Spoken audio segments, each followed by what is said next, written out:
Hello everyone, welcome to my channel Maths and Statistics Tutor channel.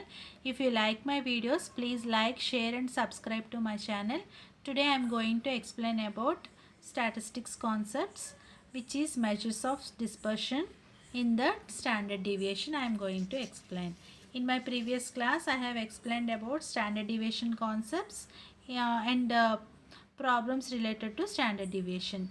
In this video I am explaining about standard deviation, how to find the standard deviation in case of continuous series. Okay, how to find the standard deviation in case of continuous series. Continuous series means we know these are the continuous series: 0 to 10, 10 to 20, 20 to 30, 30 to 40. These are the continuous series. Okay, we got only these values, and then frequency values we know. Okay, so basing on this, we need to calculate the standard deviation. Formula for standard deviation equal to sigma equal to square root of summation fi into xi minus x bar whole square divided by n. We know this formula. Okay, so we need to substitute, we need to find the values and then substitute the values in this formula. So first we need to find out the xi values. We know only class intervals.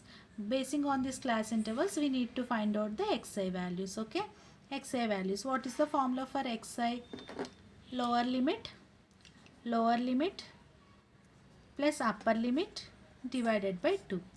Okay, lower limit, what is the lower limit here? 0. Upper limit is 10 divided by 2. So xi value is 5.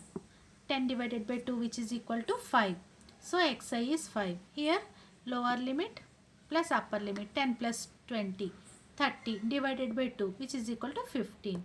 20 plus 30, 50. 50 divided by 2 equal to 25. 30 plus 40, 70. 70 divided by 2 equal to 35. So we have calculated all the xi values by using these class intervals. Okay. So after this process is same. 5 into 2 fi xi, we are finding the x bar values. Fi xi, 5 into 2 10, 15 into 1 15, 25 into 5 125, like that. Okay, x bar, we are calculating the mean value. X bar equal to summation fi xi divided by summation fi. Summation fi means frequency total. 3 plus 2 5 6 7. So summation fi equal to 7, summation fi xi equal to 155. So substitute these two values in the formula. X bar equal to 22.15. If we, by using the calculator, 155 divided by 7 equal to 22.15. So we got the x bar value. After that we need to do the xi minus, we need to find out xi minus x bar.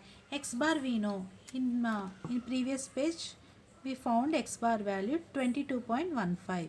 So xi minus x bar, 5 minus 22.15, which is equal to minus 17.15.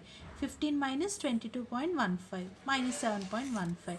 22 minus 22.15, like that. Next one also. Okay, we know frequency values. We know frequency values 2 1 1 3. Okay, we got xi minus x bar, so we need to square these values. Minus 17.15 into minus 17.15, which is equal to 294.12. Minus 7.15 whole square, which is equal to 51.12. 2.85 whole square, which is equal to 8.12. 12.85 whole square, which is equal to 165.12. So multiply both values. 2 into 294.12, 580.25. 3 like that. 3 into 165.12, which is equal to 495.36. Add these values, which is equal to summation fi into xi minus x bar whole square. Okay.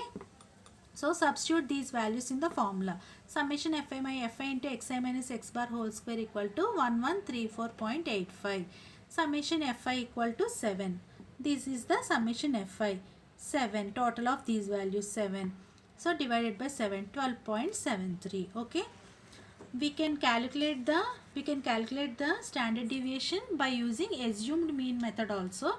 Assumed mean method means we need to assume one mean value. Here we are finding the mean value, but in the case of assumed mean value, we are just assuming some mean value. Okay, basing on that we need to do the remaining calculation is same, but we need to assume the mean value. That is another process for finding the standard deviation. Okay, hope it's clear. If you like my videos, please like, share and subscribe to Maths and Statistics Tutor channel. Thank you very much. Bye.